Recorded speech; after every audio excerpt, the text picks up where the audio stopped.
अस्सलाम वालेकुम वरहमतुल्लाह। एक बादशाह के ज़माने में 3 दोस्त थे जिनकी शादी नहीं हो रही थी। बादशाह को दरख्वास्त पेश की कि उनकी शादी करवा दी जाए। बादशाह ने तीनों को बुलवा लिया और कहा कि मैं तुम्हारी शादी करवा देता हूँ, लेकिन एक शर्त होगी। तुम लोगों को एक आजमाइश से गुजरना पड़ेगा।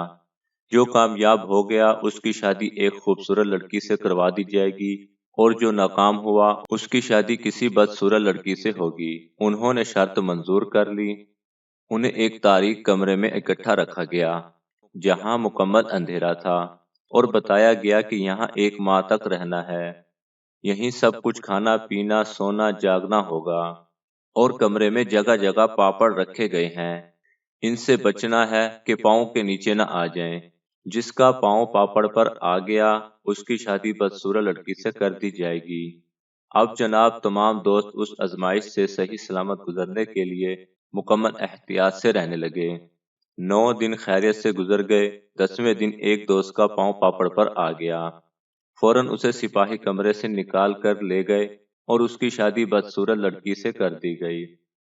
अब 2 दोस्त खुश हुए कि अब जगह खुली हो गई है। 20वें दिन एक और दोस्त का पाँव पापड़ पर आ गया और सिपाही उसे भी रोता धोता ले गए। अब तीसरा अकेला रह गया। उसने बाकी दिन खैरियत से गुजार लिए। आजमाइश पूरी होने पर उसकी शादी एक खूबसूरत लड़की से कर दी गई और वो खुशी खुशी रहने लगा। एक दिन उसने अपनी बीवी से कहा, तुम्हें पता है मैं तुम्हें हासिल करने के लिए कितनी तकलीफ से आजमाइश से गुजरा हूँ। और उसके बाद मुकम्मल तफसील समझाई। फिर पूछा, अच्छा तुम बताओ तुमने मुझे हासिल करने के लिए क्या किया। बीवी ने ठंडी सांस भरी और कहा, हम भी 3 सहेलियां एक कमरे में बंद थीं। फिर एक दिन मेरा पाँव सबसे पहले पापड़ पर आ गया और तुमसे शादी हो गई। जज़ाकल्लाह खैरा।